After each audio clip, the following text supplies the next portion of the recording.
Ashes are all that remain of the man who symbolized India's finest aspirations.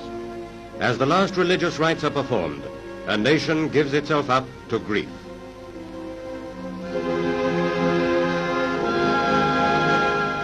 For many, the vigil of prayer commenced 48 hours before, when the body of Mahatma Gandhi was placed on the roof of Birla House in full view of the thousands who had traveled all night to pay him their last tribute.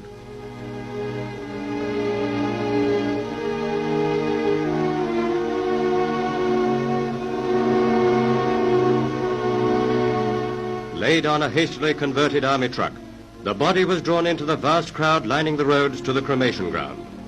Planes strewed a saffron shower of petals over the route, while at the funeral pyre, the relatives and friends built mounds of flowers and perfumed spices high on the sandalwood lawns.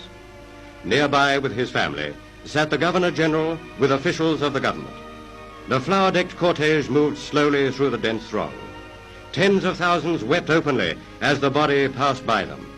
Premier Nehru, traveling on the funeral coach with Gandhi's youngest son, appeared bewildered in his depth of grief.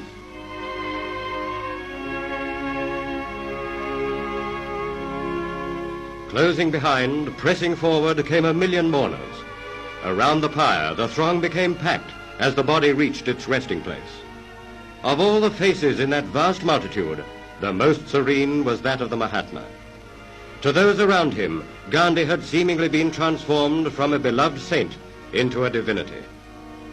Ramdas Gandhi, youngest son of the Mahatma, placed the torch to the pile of sandalwood, and as the first plume of scented smoke lifted above the pyre, the great concourse of mourners swept across the barriers towards it. Against this tremendous human tide, the police were almost powerless. Mourners were forced close to the fiercely burning ghat. But, as in Gandhi's lifetime, peace won where force had failed. The mass hysteria was broken by the chanting of a hymn. Mahatma Gandhi has become immortal. In the rising flames, the spirit of a great man passed to his gods.